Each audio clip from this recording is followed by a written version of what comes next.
Hello everybody, today we're going to discuss about hypertension. What is hypertension? To understand hypertension, we have to understand the little bit physiology of blood pressure. What is blood pressure? It is a pressure exerted by the blood to the blood vessels. The blood pressure is of two types. First is systolic blood pressure and second is diastolic blood pressure. So what happens here? During a cardiac cycle, there is two events occur. First is ventricular systole and another is ventricular diastole. During ventricular systole, there is ventricle contraction of ventricle happen. This contraction causes pumping of blood into the aorta, arteries and arterioles and so on capillaries. And in diastole, in ventricular diastole, there is ventricles get relaxed, and because of that there is filling of blood into the ventricle happen. There is in ventricular systole there is pumping of blood from the heart to body, and in ventricular diastole there is no pumping but there is filling of the heart chambers. What is systolic blood pressure? What is systolic blood pressure? So during contraction of ventricle, there is an amount of blood which is known as stroke volume is pushed into the body. That pushed blood exerts pressure on the blood vessel wall. This pressure is known as systolic blood pressure. What is diastolic blood pressure? During diastolic phase, there is filling of ventricle, no blood is pumped out, so there is no blood is pumped into the capillaries or vessel, so there is only blood, remaining blood is present in the vessel wall. That blood exerts pressure over the vessels known as diastolic blood pressure. The normal value of blood pressure is 120 and 80. 120 is systolic and 180 is diastolic blood pressure.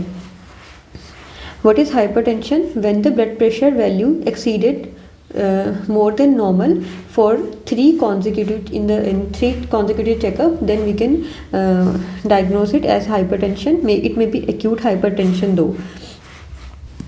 Based on the values, we can classify severity of hypertension into three grades: grade 1, grade 2 and grade 3. In grade 1, the systolic BP increases from 140 to 160 and the diastolic BP increases from 90 to 100. In grade 2 or moderate hypertension, the systolic value is 160 to 180 and diastolic value is 100 to 110. In severe stage or G3 stage, there is more than 180 mm of Hg systolic blood pressure and more than 110 mm Hg of diastolic blood pressure.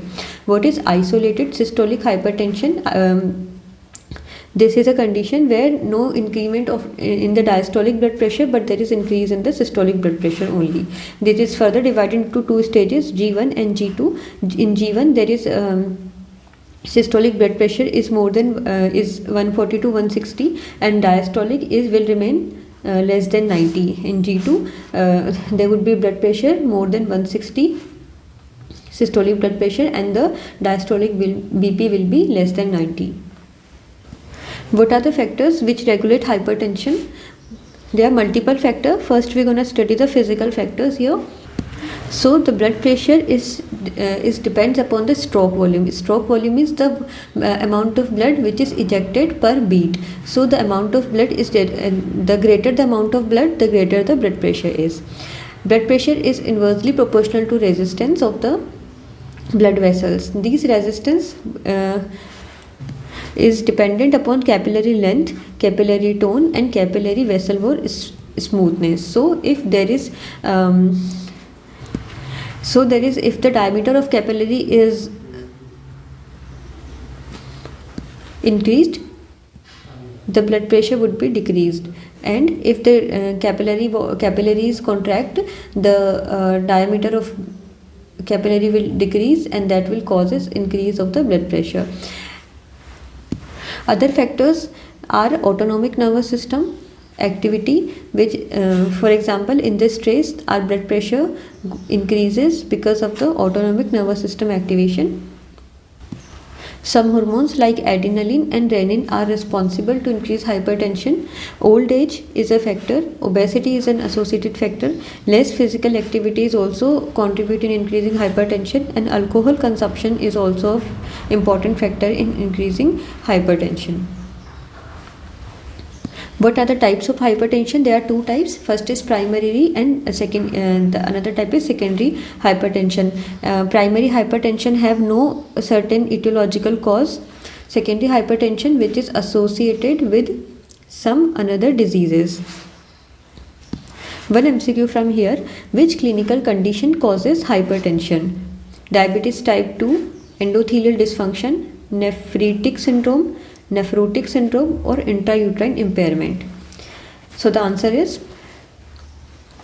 diabetes type 2 causes endothelial dysfunction, nephritic syndrome, and intrauterine growth impairment causes hypertension. In nephrotic syndrome there is no hypertension. Insulin resistance, hypertension, insulin resistance or type 2 diabetes is more prone. Type 2 diabetic patients are more prone to hypertension than type 1.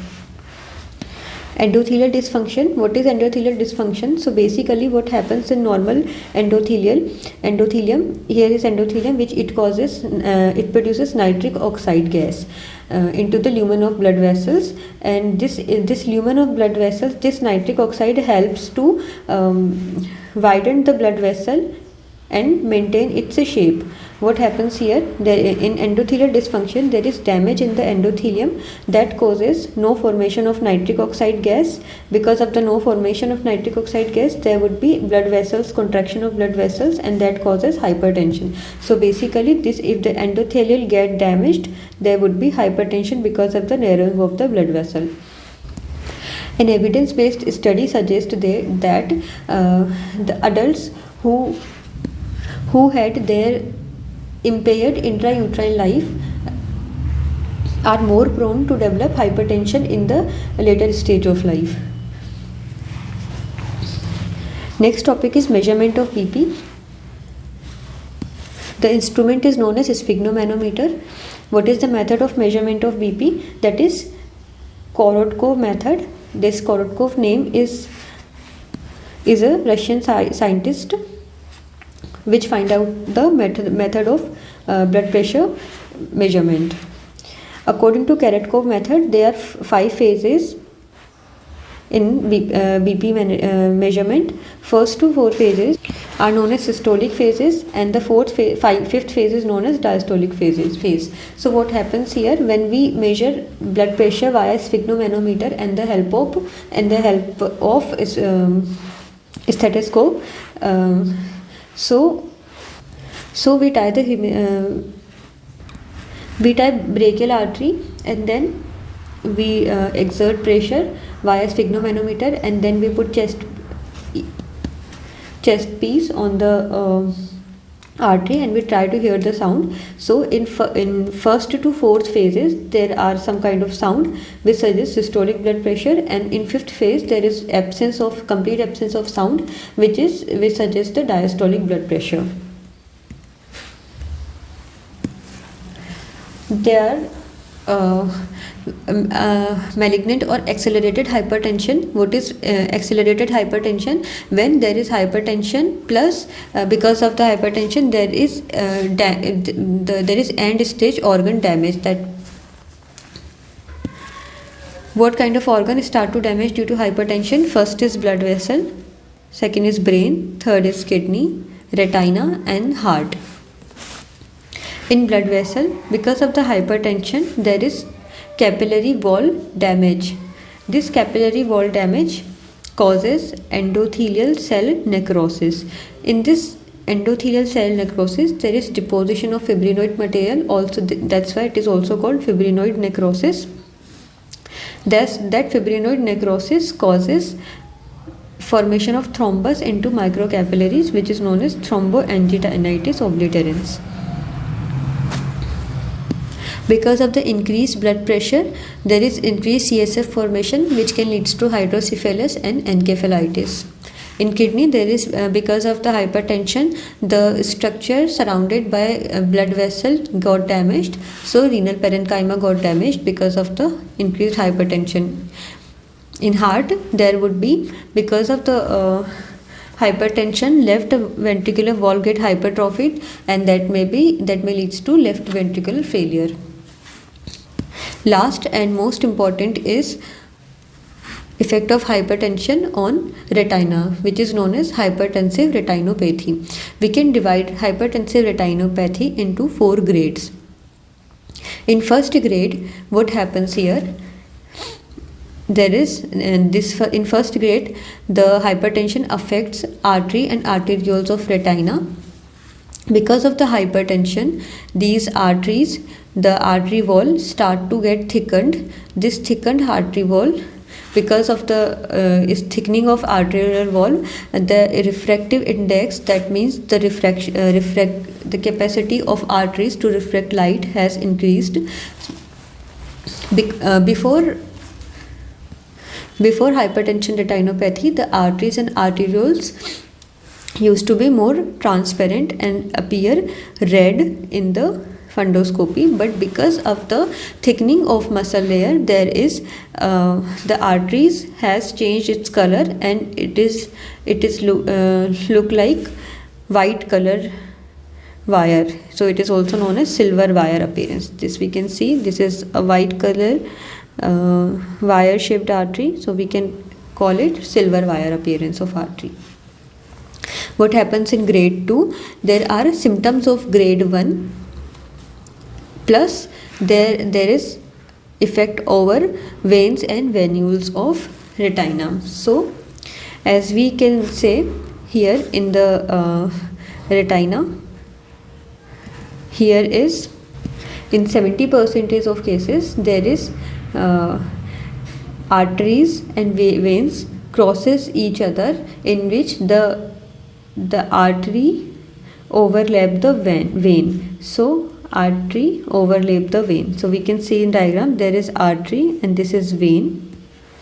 What happens here? Because of the thickening of arterioles, these arterioles start to exert pressure over the veins, that causes contraction of vein at the at the arteriovenous junction. So here is a arteriovenous junction, here is a vein, this is a vein, and this is an artery, this is an artery, and here and here there is contraction of veins, which is known as AV nicking. What happens in grade 3? There are all the features present of grade 2, plus there would be hemorrhage. So what kind of hemorrhage we can see here? There would be small dots present in the retina, which is known as, so here we can see in the diagram, there are small dots are present, which is known as dot and blot intraretinal hemorrhage. Along with this, there may be this kind of hemorrhage present, which is not of a dot shape, but it is give this kind of appearance, which is known as flame shaped hemorrhage. So there are in grade 3 there would be hemorrhage, and the hemorrhage would be of 3 types: dot shape, blot shape, and the flame shaped hemorrhage. What happens in grade 4? There would be all the symptoms present of grade 3, plus there would be swelling in the optic disc known as papilloedema. So it was all about hypertension.